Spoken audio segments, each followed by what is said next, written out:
Bueno, y ahora seguimos con el aspecto paratextual, que pertenece a la dimensión notacional.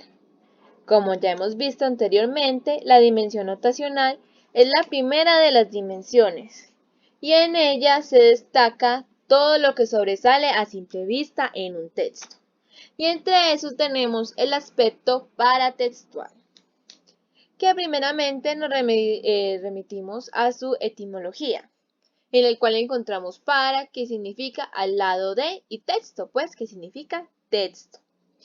Entonces podemos definirlo como paratextual, algo que está al lado del texto, o como todo aquello que se encuentra alrededor de una obra principal textual, claro está. El paratexto puede ser tanto perceptivo o por emisión.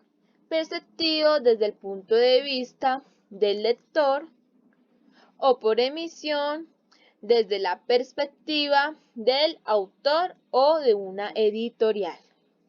Y bueno, ¿para qué nos sirve? En primer lugar, nos sirve para identificar el tema e información bibliográfica de una obra a simple vista. Con el paratexto nos encontramos en todo momento de nuestra vida, ya sea en las noticias, en una publicidad, en el periódico, y esto nos ayuda a determinar si lo que vamos a leer nos sirve o no. Un ejemplo de esto: si necesitamos un libro que nos hable de educación a niños de primaria, niños pequeños, y encontramos un libro muy chévere que hable sobre educación primaria, pero si el paratexto nos ayuda a deducir que no es educación primaria para niños pequeños, sino educación primaria sabatina, entonces comprendemos de una vez que ese libro no nos sirve, sin necesidad de tener que leerlo a fondo. Bueno, ahora vamos con el aspecto paratextual desde la percepción.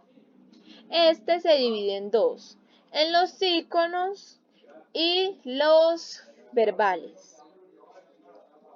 En iconos encontramos tanto imágenes, gráficos, diagramas y todo ese tipo de cosas que no implican texto, pero lo acompañan y ayudan a que su entendimiento sea mucho mejor.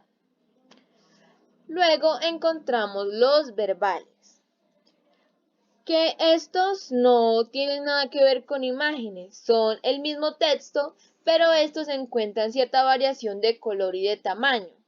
Aquí nos metemos un poco con la tipografía, pero vista desde el ámbito paratextual, así como lo vemos en el ejemplo, en donde encontramos la portada de un libro, La rebelión de las masas.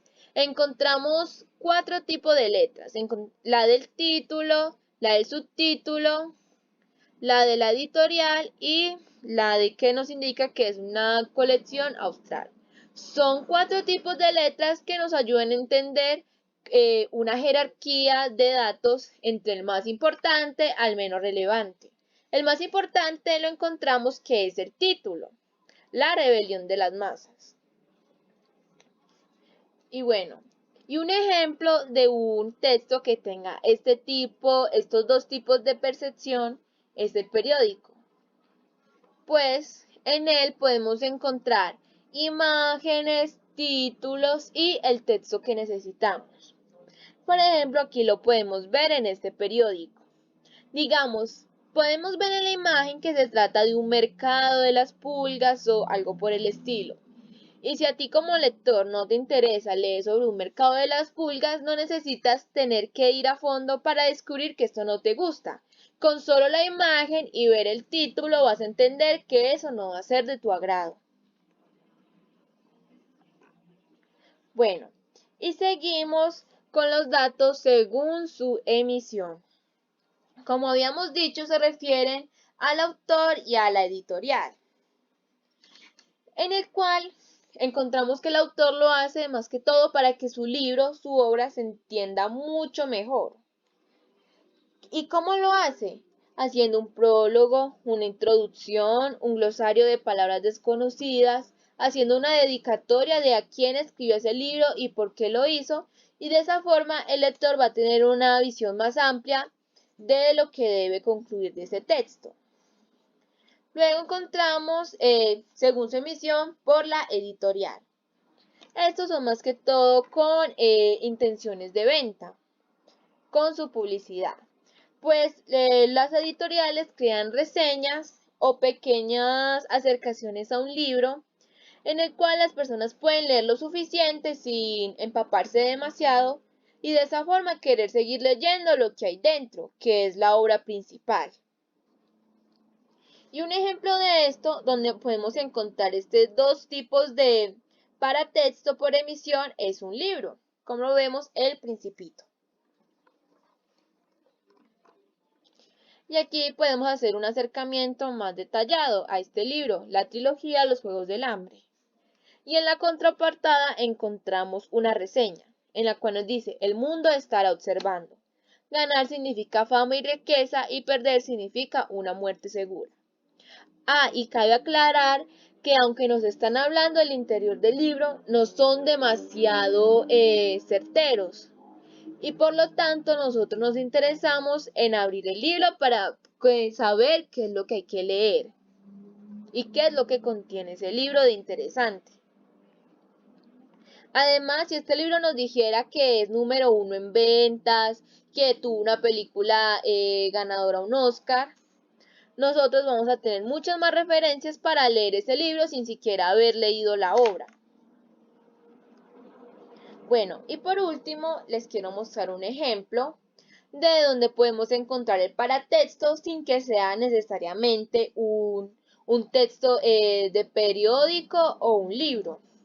En este encontramos los caligramas. Y bueno, ¿qué son los caligramas? Son poemas cortos o sonetos o prosa, el cual conforma al mismo tiempo una imagen. Y ahí encontramos el significado. Por ejemplo, podemos ver este pez. Con solo ver el pez sabemos que se va a tratar sobre un pez. Y leemos, como se moje otra vez, se va a convertir en pez. Y luego tenemos el siguiente caligrama, que se trata de un gato que se mira en el espejo. Y si leemos todas las palabras, vamos a descubrir bien cuál era el relato, el hilo conductor de este. Pero con solo ver la imagen, sabemos de qué se trata. Y listo, esto fue todo. Muchas gracias.